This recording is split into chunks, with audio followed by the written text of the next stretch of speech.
अस्सलाम वालेकुम प्यारा बारो। अॼु असां तव्हांखे सेखारणु चाहियूं था सिंधी अलिफ बे जे आवाज़नि खे ऐं लफ़्ज़नि खे उन्हनि जे आवाज़नि सां मिलाइण खे ऐं उन्हनि लफ़्ज़नि खे पोइ बाद में तव्हां जॾहिं जुमलनि सां हिजे करे पढ़ंदव त तव्हांखे सिंधीअ जी जेका लिखत आहे उहा आराम सां सम्झ में अची वेंदी। सो पहिरियां असां शुरूआत तव्हांखे कीअं सेखारियो आहे त कटपटीअ जे आवाज़नि खे कीअं पढ़ंदे। हाणे असां आमतौर ते कटपटीअ पढ़ंदा आहियूं अलिफ जे मथां जेकॾहिं ज़बर ॾींदा आहियूं त कीअं पढ़ंदा आहियूं अलिफ ज़बर ऐं जेकॾहिं अलिफ खे असां ज़ेर ॾींदा आहियूं त कीअं पढ़ंदा आहियूं। जेकॾहिं असां अलिफ खे पेश ॾींदा आहियूं त कीअं पढ़ंदा आहियूं ओ करे पढ़ंदा आहियूं। अच्छा कटपटीअ में असां अलिफ खे ज़ेर ॾेई ऐं ये सां जेकॾहिं मिलाईंदा आहियूं त कीअं पढ़ंदासीं। हा हाणे इन तरीक़े में हिकिड़ो ॿियो तरीक़ो असां हिन में ऐड कंदासीं। जीअं तव्हां अल्फिय ज़ेरी पढ़ियो तमामु सही पढ़ियो, पर हाणे अॼु असां जेका शइ सिखण वारा आहियूं उहो हिकु नओं तरीक़ो सिखण वारा आहियूं जेको तव्हांखे इंशाअल्लाह ताला पसंदि बि ईंदो। सो यादि करे छॾियो प्यारा ॿारो, जॾहिं असां अलिफ खे ज़ेर ॾेई करे पढ़ियोसीं त कीअं पढ़ियोसीं अलिफ ज़ेर ए करे पढ़ियोसीं।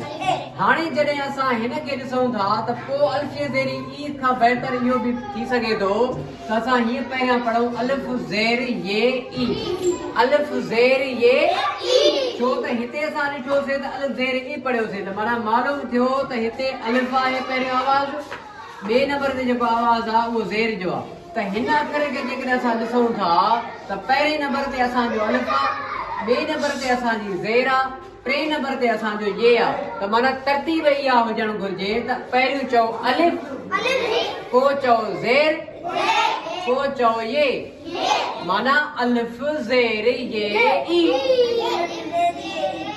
कीअं चवंदो अलिफ ज़ेर ये ई। अच्छा उन खां बाद में जॾहिं तव्हां पढ़ो था अलिफ जे अॻियां वाडो ॾेई करे त कीअं पढ़ंदा आहियो अलिफ वा ओ। कीअं था पढ़ो, पर जेकॾहिं मां हिन खे हीअं लिखां अलिफ खे पेश ॾेई त कीअं पढ़ंदो, पर जेकॾहिं हिन खे अॻियां वाडो बि ॾियां त कीअं पढ़ंदो अल्फा पेशाऊ। असां पढ़ी आया आहियूं। हाणे नओं तरीक़ो तव्हां कहिड़ो अप्लाई कंदव, अलिफ जे मथां जेकॾहिं पेश आहे त अलिफ पेश वा माना पहिरें नंबर ते तव्हां अलिफ जो आवाज़ खणंदव, ॿिए नंबर ते तव्हां पेश जो आवाज़ खणंदव, टे नंबर ते तव्हां वाडे जो आवाज़ खणंदव, माना अलिफ पेश वा उ।